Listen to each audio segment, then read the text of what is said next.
Hi, how are you? It is an honor to represent the United States at this historic meeting. As the U.S. ambassador to the United Nations, the game has changed, and the rules to the new one are still being written. And later, Secretary of State, our goal is a region where no nation seeks to dominate others. Madeleine Albright mastered the art of the negotiation. In diplomacy, bilateral and multilateral is a very important tool. And then there are the economic tools, which are either the sticks, sanctions and embargoes, or the carrots, which are aids, trade. But those weren't the only things in her national security toolbox. Often, she'd let her brooches do the talking. On good days, I'd wear flowers and balloons and butterflies, and on bad days, I would wear spiders and bugs. Every day when you decide to wear a brooch, do you say, I want to communicate this today, or I feel that today?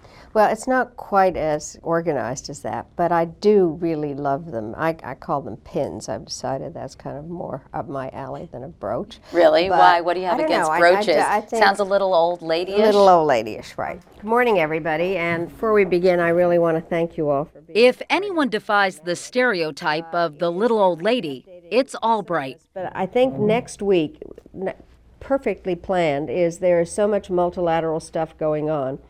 Now a professor at Georgetown University, when she became Secretary of State back in 1997, she was the most powerful female government official in U.S. history. I, Madeleine Albright. Albright was entering what had been a man's world, but she wasn't about to give up her female side. I love being a woman, and so I thought that I needed to be who I was. Well, this is me. Which meant indulging her passion for pins. She had worn them most of her life, but because of one infamous world leader, they became more than a simple accessory. Saddam Hussein called me a serpent when I was ambassador at the United Nations. And I happened to have a snake pin that I had gotten that's an antique pin, very pretty, and I decided to wear it whenever we did something on Iraq. From then on, pins became part of her diplomatic arsenal. And so when people would say, "What are you doing today?" I'd say, "Read my pins." And that's how it started. If you remember, first President Bush had just said, "Read my lips." No new taxes. No new taxes. You got it from him? I got it from him.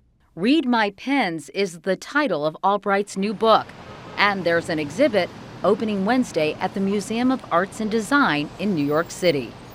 What do you think of all this? I just think it's amazing. You know, I have these all hanging in my closet, and all of a sudden to see this stuff out here displayed so beautifully. There are more than 300 in her collection. One made from the Berlin Wall, one that has pieces of the glass ceiling. The most expensive, this eagle she bought herself when she was named Secretary of State.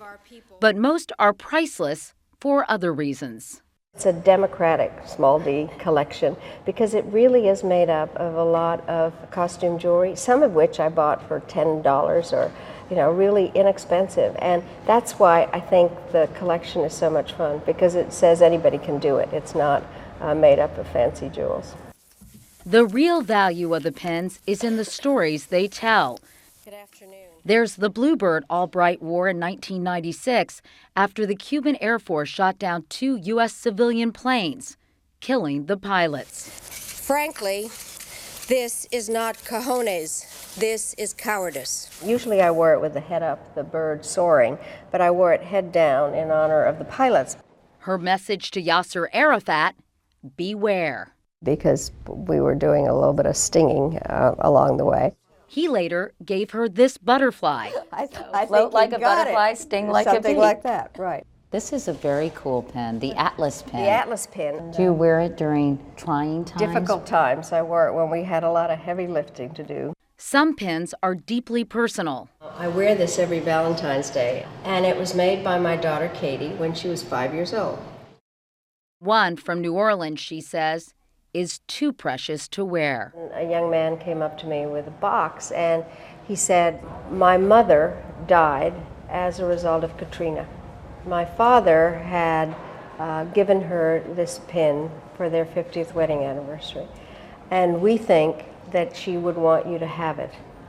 And I was undone. I really was undone. Whatever stories they tell, the pins are pieces of history, touchstones of Madeleine Albright's remarkable life and her uncanny ability to connect. I fully believe that as complicated as the issues are, that ultimately it does come down to relationships. So the pins are just a great way of breaking the ice. You think this is fabulous, seriously? It's largely fabulous. I think you're also signaling through your pins that you've got a sense of humor, which is really invaluable in any situation. I agree. Really, sense of humor will save you every time. Beautiful. Perfect. And I think we got it on eBay.